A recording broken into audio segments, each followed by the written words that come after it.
Vamos a ver, para un motor trifásico, cómo puedo hacer para hacer el cambio de giro. ¿Qué es el cambio de giro? Es el cambiar el sentido de cómo se mueve el rotor. Es muy útil, ustedes lo podrán ver en ejemplos sencillos de la vida cotidiana, cuando un motor cambia de giro, de sentido de giro. Por ejemplo, un portón, esos que se mueven horizontalmente. Cuando ustedes abren el portón, el motor hace girar el engranaje de la cremallera hacia un lado y para cerrarlo tiene que girar hacia el otro lado, ¿sí? Lo hace, va hacia un lado y hacia el otro, hacia abrir o cerrar. Entonces, el motor cambia el sentido de giro. No siempre gira para el mismo lado, no es como un ventilador que lo enchufe, lo ponga donde lo ponga, en la pieza, en la cocina, en el baño. Yo lo enchufo y el ventilador gira siempre para el mismo lado. Si no, sería según el día o según cómo esté conectado el enchufe, me tiraría aire o tiraría aire para atrás. En ese caso, el motor gira siempre en el mismo sentido. Yo lo que es muy útil es que el motor lo haga girar para donde yo quiero, para obtener distintos resultados. Por ejemplo, abrir y cerrar un portón. Una cinta transportadora avanza, para o retrocede, ¿sí? Entonces es muy útil que los motores puedan cambiar el sentido de giro. O una grúa, un puente de grúa que levanta o baja eh, algún tipo de carga. O como los ascensores, ¿no? Imagínense tener dos motores, uno para que sube y uno para que baje. Los ascensores tienen un solo motor que se utiliza tanto para subir como para bajar. Entonces, ¿cómo hago ese cambio de giro? ¿Cómo es la forma? Vamos a verlo en la teoría, qué significa, y en la práctica, qué es lo que tendría que hacer. Nosotros tenemos, como es trifásico, tenemos tres fases, que ya lo hemos visto, ¿no? Que la denominamos normalmente RST, que es lo que tenemos en la calle, lo que manda la cooperativa, las tres fases.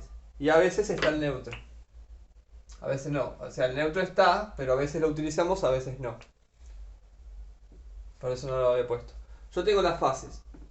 La cooperativa manda las fases RST y siempre el cable que yo tengo en la calle, si yo lo pudiese poner un color, lo pudiese pintar de estos tres colores, siempre el R va a ser siempre el mismo cable, el S va a ser el mismo cable y el T el mismo cable. No me cambia de un día para otro las fases. No es que un día el cable que está encima va a ser el R y al otro día puede ser el que está por debajo. No. Los cables, las fases siempre se mantienen constantes. ¿Cuál es cuál? Yo tengo que identificar cuál es cuál. Si hago un gráfico en el tiempo de la fase, que puede ser tensión, puede ser corriente, puede ser energía, puedo poner cualquier valor en ordenada, pero la forma sinusoidal, como es corriente alterna, va a ser siempre la misma y van a estar desfasadas, siempre, sea tensión, sea corriente o energía, siempre va a estar 120 grados desfasadas una de la otra, como habíamos visto por la construcción de un generador, ¿no? Según la posición de las bobinas, cuando genero, me sale energía de esta, después de esta, después de esta, a 120 grados. Entonces, las fases están desfasadas 120 grados en el tiempo, ¿sí? Yo conecto este motor, ¿no? Tengo un motor con los tres bobinados, tiene el rotor que está polarizado. Entonces, como habíamos dicho, ¿qué pasaba cuando conectaba un motor a las fases? Se van cargando las bobinas de energía y el rotor, que tiene como un imán o un electroimán, va a tratar, ¿no?, de ver qué energía tiene cada bobina para enderezarse y tratar de juntar su polo, por ejemplo en este caso vamos a poner un ejemplo burdo, el norte, cuando la energía sea negativa, ¿no?, con esta parte, ¿sí? O sea, el electroimán de la bobina es una bobina, esto va a ser un electroimán porque es una bobina alrededor de un cuerpo metálico, va a ser un electroimán. Entonces, depende cómo pase la energía hacia un lado o hacia el otro, va a ser positivo, norte o sur, positivo o negativo, como quieran diferenciarlo. Entonces, cuando este sea sur, el rotor norte, la parte norte se va a tender a alinear, ¿sí? Siempre los opuestos se atraen. Norte con sur. Si fuese norte, la parte superior del rotor se iría lo más lejos posible, daría vuelta, quedaría el sur hacia arriba. Entonces, yo cuando le doy, conecto las fases a las bobinas del motor, al ir cambiando, porque se va moviendo en el tiempo, el rotor se va a mover también, por eso gira el motor, que es lo que hemos visto en el funcionamiento del motor. Entonces, ¿qué es lo que hace? Vamos a suponer que la mayor energía es en los picos, ¿sí? No vamos a analizar punto a punto porque si no hay que hacer la suma vectorial de las tensiones en el espacio. Entonces, para que sea más simple y se entienda más fácil, vamos a tomar solamente los picos. Vamos a determinar que cuando está en los picos, ahí es como que larga la energía, la potencia, el voltaje, ¿sí? Entonces tenemos ahí, tenemos por acá, por acá. Vamos a tomar las partes positivas, ¿sí? Entonces, si yo avanzo en el tiempo, ¿sí? No puedo saltarme de un punto a otro, pues una línea de tiempo es constante y no puedo volver. Entonces, a medida que va avanzando el tiempo, ¿sí? Si yo lo voy viendo, lo primero que me aparece es un pico, manda señal R, ¿no? Vamos a tomarlo así, como que solamente en los picos se manda señal. Entonces, manda señal. Entonces, el rotor, ¿dónde va a ir? Siempre va a buscar su extremidad a donde hay señal, ¿sí? Vamos a poner, para que no haya confusiones, vamos a poner al revés. Vamos a poner que estos son los positivos, entonces el rotor va a ir siempre el sur, el negativo. Vamos a ponerlo así, para que sea más fácil. El negativo va a tender a ir al positivo, ¿sí? Entonces, arranca la línea de tiempo. El primero que manda señal es el rojo, R. Entonces el rotor va a ir a ponerse el negativo con el positivo de R. Pasado el tiempo, el segundo que tira señal es S, acá. Entonces acá no voy a tener más señal, voy a tener señal acá. Entonces el rotor lo que va a hacer es pasar de este a esta posición. Se va a mover acá. ¿Sí? Va a pasar de acá a acá. Va a hacer este giro. Pasado el tiempo, deja de mandar señal S y aparece tirando señal T. Entonces el rotor va a seguir girando y va a pasar de esta posición, va a pasar a esta posición.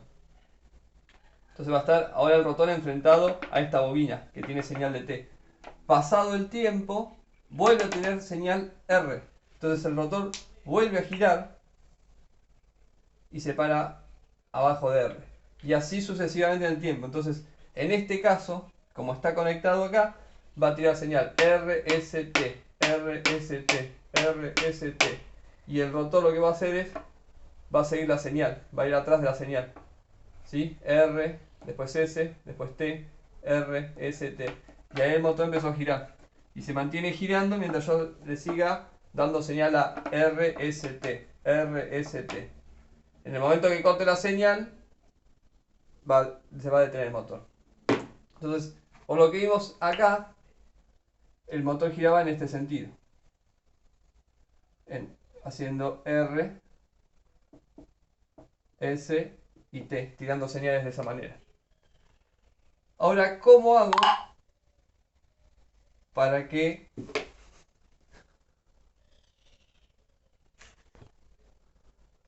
¿Cómo hago ahora para que el motor gire para el otro lado? Entonces, si yo sé que el rotor, que mi rotor que tengo acá, va a seguir las señales, yo no puedo trabajar sobre el rotor. El rotor está ahí, está libre, esperando que alguien le dé señal.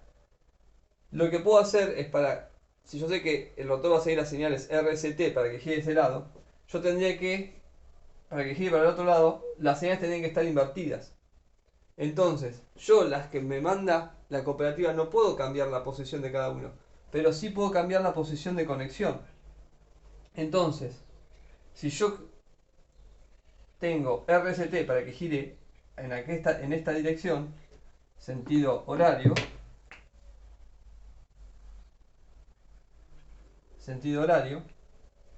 para que gire en el otro sentido, ¿no? Porque siempre me va a aparecer, lo importante es eso, en el tiempo siempre va a ser RST, RST. Esto, RST, no lo puedo cambiar, porque viene desde acá, RST, RST. Lo que sí puedo cambiar es cómo entra el motor. Entonces, la solución más simple es invertir solamente dos fases.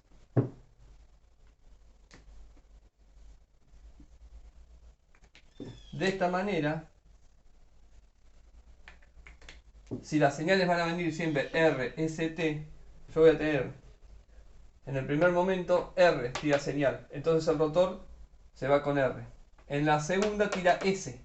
Ahora la energía está acá en S. Entonces el rotor no va a hacer este camino para llegar a S, va a ser el camino más corto, para este lado. Entonces se va a posicionar sobre S por el camino más corto, para este lado. Pasado el tiempo, después de S siempre va a venir T, que T ahora está conectado acá. Entonces la señal va a desaparecer de S y va a aparecer en T. Entonces el rotor va a ser el camino más corto de S hasta T. Y después de T a R. Y el camino más corto es